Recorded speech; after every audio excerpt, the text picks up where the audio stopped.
আওয়ামী লীগের ডাকা শাটডাউনের প্রতিবাদে ময়মনসিংহের ভালুকায় পৌরশ্রমিক দলের উদ্যোগে মাহবুব আলম মোল্লার নেতৃত্বে অবস্থান কর্মসূচি পালন হয়েছে। সকালে ভালুকার বাসস্ট্যান্ড রাজপথ এলাকায় ওই কর্মসূচি পালন করেন নেতাকর্মীরা। এ সময় মাহবুব আলম মোল্লা বলেন, ফ্যাসিবাদ আওয়ামী লীগের ডাকা সকল কর্মসূচিকে প্রতিহত করতে তারা সর্বদা সজাগ রয়েছেন।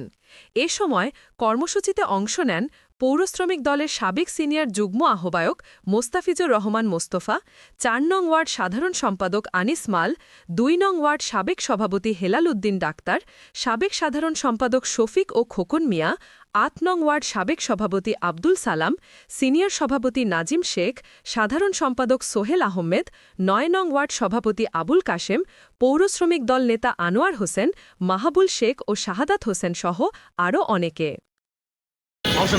অংশগ্রহণ করি এবং এখন পর্যন্ত ভালো কোনো আপত্তিকর ঘটনা ঘটে নাই।